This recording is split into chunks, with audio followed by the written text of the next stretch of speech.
La Bible en un an, le 21 mars, le livre des Nombres, chapitre 32, verset 1 au chapitre 33, verset 49, le livre des Psaumes, chapitre 64, verset 1 à 11, le livre des Proverbes, chapitre 11, versets 3 et 4, l'évangile de Matthieu, chapitre 28, versets 1 à 20. Le livre des Nombres, chapitre 32. Les Rubénites et les Gadites avaient une quantité considérable de troupeaux, et ils virent que le pays de Jahazer et le pays de Galaad étaient un endroit approprié pour des troupeaux. Alors les Gadites et les Rubénites vinrent trouver Moïse, le prêtre Éléazar et les princes de l'assemblée, et ils leur dirent: Ataroth, Dibon, Jahazer, Nimra, Hesbon, Elealé, Seban, Nebo et Beon, ce pays que l'Éternel a frappé devant l'assemblée d'Israël est un endroit approprié pour des troupeaux. Or, tes serviteurs ont des troupeaux. Ils ajoutèrent: Si nous avons trouvé grâce à tes yeux, que la possession de ce pays soit accordée à tes serviteurs. Ne nous fais pas passer le Jourdain. Moïse répondit aux Gadites et aux Rubénites: Vos frères iraient à la guerre pendant que vous resteriez ici? Pourquoi voulez-vous décourager les Israélites de passer dans le pays que l'Éternel leur donne? C'est ce que vos pères ont fait quand je les ai envoyés de Kadès-Barnéa examiner le pays. Ils sont montés jusqu'à la vallée d'Eshcol, et après avoir examiné le pays, ils ont découragé les Israélites d'aller dans le pays que l'Éternel leur donnait. La colère de l'Éternel s'est enflammée ce jour-là, et il a juré: Ces hommes âgés de 20 ans et plus qui sont montés d'Égypte ne verront pas le pays que j'ai juré de donner à Abraham, à Isaac et à Jacob, car ils n'ont pas suivi pleinement ma voie, excepté Caleb, fils de Jéphuné, le Kénizien, et Josué, fils de Nun, qui ont pleinement suivi la voie de l'Éternel. La colère de l'Éternel s'est enflammée contre Israël, et il les a fait errer dans le désert pendant 40 ans, jusqu'à la disparition de toute la génération qui avait fait le mal à ses yeux. Et voici que vous prenez la place de vos pères, en dignes rejetons d'hommes pécheurs, pour augmenter encore la colère de l'Éternel contre Israël. En effet, si vous vous détournez de lui, il continuera de laisser Israël dans le désert, et vous provoquerez ainsi la perte de tout ce peuple. Ils s'approchèrent de Moïse et dirent: Nous construirons ici des enclos pour nos troupeaux et des villes pour nos petits-enfants. Puis nous-mêmes, nous nous empresserons de prendre les armes pour marcher en tête des Israélites jusqu'à ce que nous les ayons fait entrer chez eux. Quant à nos petits-enfants, ils resteront dans les villes fortifiées à cause des habitants du pays. Nous ne retournerons pas chez nous avant que chacun des Israélites ait pris possession de son héritage, et nous ne posséderons rien avec eux de l'autre côté du Jourdain, ni plus loin, puisque nous aurons notre héritage de ce côté-ci du Jourdain, à l'est. Moïse leur dit: Si vous faites ce que vous avez dit, si vous prenez les armes pour combattre devant l'Éternel, si tous vos hommes équipés passent le Jourdain devant l'Éternel, jusqu'à ce qu'il ait chassé ses ennemis loin de lui, et si vous ne revenez qu'une fois le pays soumis à l'Éternel, vous serez alors sans reproche vis-à-vis de l'Éternel et vis-à-vis d'Israël, et cette région-ci sera votre propriété devant l'Éternel. Mais si vous n'agissez pas ainsi, vous péchez contre l'Éternel et, sachez-le, votre péché vous atteindra. Construisez des villes pour vos petits-enfants et des enclos pour vos troupeaux, et faites ce que vous avez déclaré. Les Gadites et les Rubénites répondirent à Moïse: Tes serviteurs feront ce que mon Seigneur ordonne. Nos petits-enfants, nos femmes, nos troupeaux et tout notre bétail resteront dans les villes de Galaad. Tandis que tes serviteurs, tous équipés pour la guerre, iront combattre devant l'Éternel, conformément à la parole de mon Seigneur. Moïse donna des ordres à leur sujet au prêtre Éléazar, à Josué, fils de Nun, et aux chefs de famille dans les tribus des Israélites. Il leur dit: Si les Gadites et les Rubénites passent le Jourdain avec vous, tous équipés pour combattre devant l'Éternel, et que le pays vous soit soumis, vous leur donnerez en propriété la région de Galaad. Mais s'ils ne marchent pas tout équipés avec vous, ils s'établiront parmi vous dans le pays de Canaan. Les Gadites et les Rubénites répondirent, « Nous ferons ce que l'Éternel a dit à tes serviteurs. Nous passerons tout équipés devant l'Éternel au pays de Canaan, mais nous posséderons notre héritage de ce côté-ci du Jourdain. » Moïse donna aux Gadites et aux Rubénites, ainsi qu'à la moitié de la tribu de Manassé, fils de Joseph, le royaume de Sion, le roi des Amoréens, et le royaume d'Og, le roi du Bassan. Il leur donna ce pays avec ses villes et les territoires environnants. Les Gadites reconstruisirent Dibon, Ataroth, Aroër, Atroth-Shophan, Jahazer, Jogbéa, Beth-Nimra et Beth-Haran, des villes fortifiées, et ils firent des enclos pour les troupeaux. Les Rubénites reconstruisirent Hesbon, Elealé et Kirjathaïm, Nebo et Baal-Meon, dont les noms furent changés, ainsi que Sibma, et ils donnèrent des noms aux villes qu'ils construisirent. Les descendants de Makir, fils de Manassé, attaquèrent Galaad et s'en emparèrent. Ils chassèrent les Amoréens qui s'y trouvaient. Moïse donna Galaad à Makir, fils de Manassé, qui s'y établit. Jaïr, fils de Manassé, se mit en marche, prit les villages et les appela bourgs de Jaïr. Nobash se mit en marche, prit Kenath avec les villes qui en dépendaient, et l'appela Nobash d'après son nom. Le livre des Nombres, chapitre 33. Voici les étapes que parcoururent les Israélites lorsqu'ils sortirent d'Égypte par corps d'armée, sous la conduite de Moïse et d'Aaron. Moïse mit par écrit leur parcours étape par étape, d'après l'ordre de l'Éternel. Voici les étapes de leur parcours. Ils partirent de Ramsès le premier mois, le 15e jour du premier mois. Le lendemain de la Pâque, les Israélites sortirent ouvertement, à la vue de tous les Égyptiens, tandis que les Égyptiens enterraient ceux que l'Éternel avait tués parmi eux, tous les premiers-nés. L'Éternel avait aussi exercé des jugements contre leurs dieux.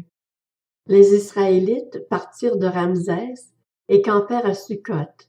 Ils partirent de Sukkot et campèrent à Etam, qui est situé à l'extrémité du désert. Ils partirent de Tam, revinrent vers Pi-Hahiroth, vis-à-vis de Baal-Tsephon, et campèrent devant Migdol.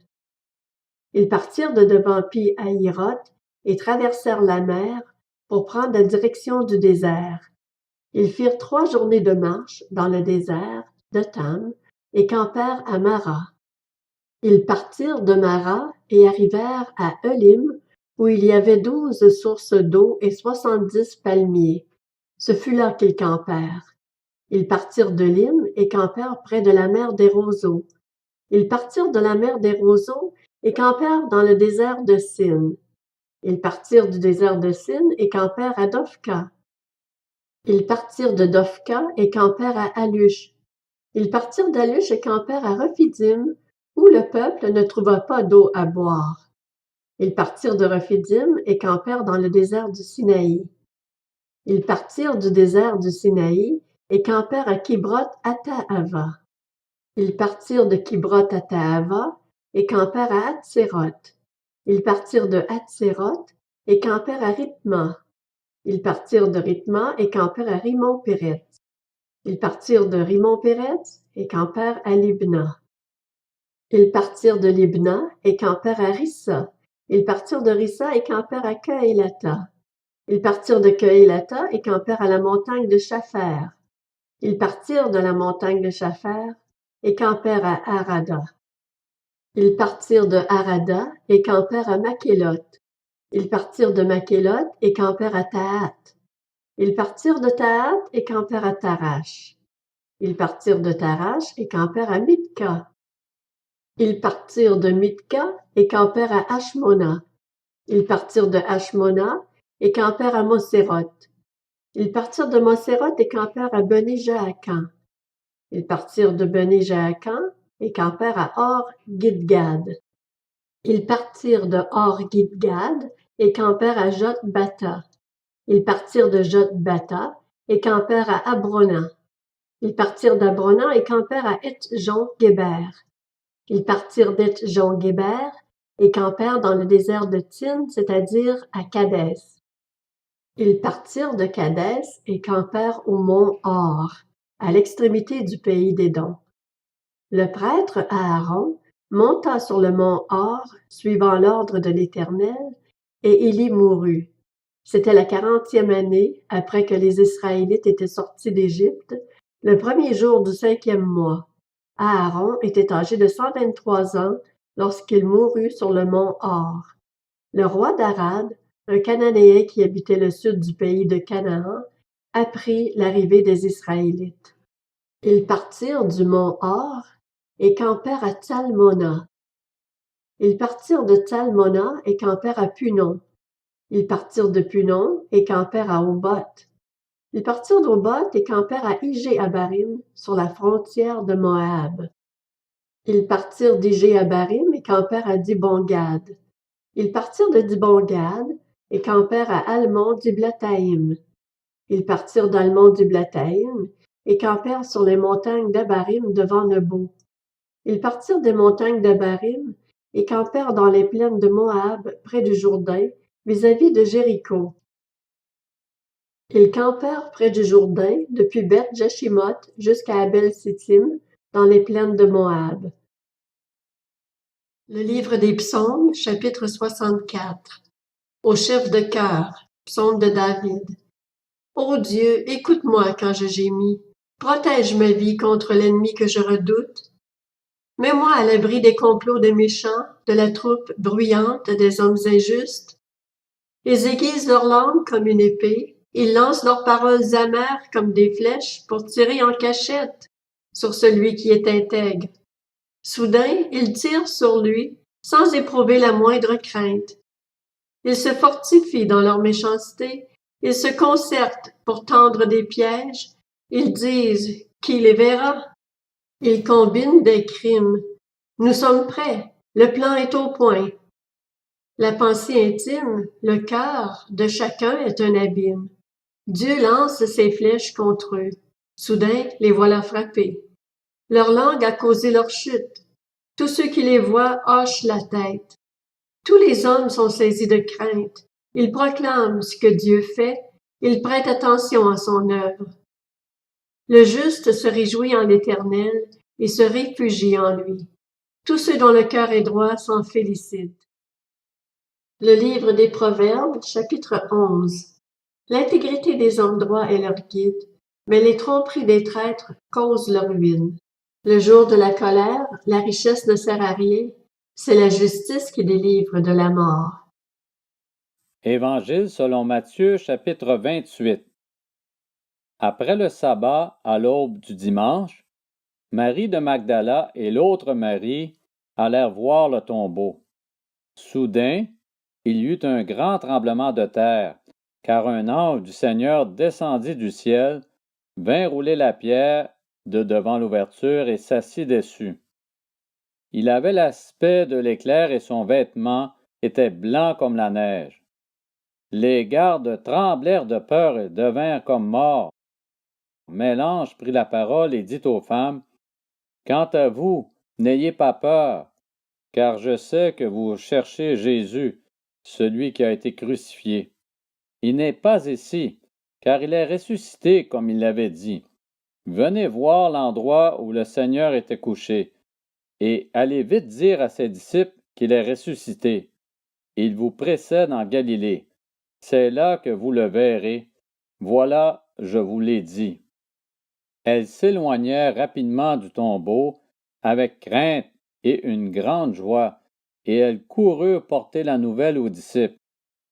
Et voici que Jésus vint à leur rencontre et dit, « Je vous salue. » Elles s'approchèrent, s'agrippèrent à ses pieds et se prosternèrent devant lui. Alors Jésus leur dit, « N'ayez pas peur. Allez dire à mes frères de se rendre en Galilée, c'est là qu'ils me verront. » Pendant qu'elles étaient en chemin, quelques hommes de la garde entrèrent dans la ville et annoncèrent au chef des prêtres tout ce qui était arrivé. Après s'être réunis avec les anciens pour tenir conseil, ceux-ci donnèrent une forte somme d'argent aux soldats avec cette consigne: « Dites que ces disciples sont venus de nuit voler le corps pendant que vous dormiez. Et si le gouverneur l'apprend, nous l'apaiserons et nous ferons en sorte que vous n'ayez pas d'ennui. » Les soldats prirent l'argent et se conformèrent aux instructions reçues. Et ce récit des événements s'est propagé parmi les Juifs jusqu'à aujourd'hui.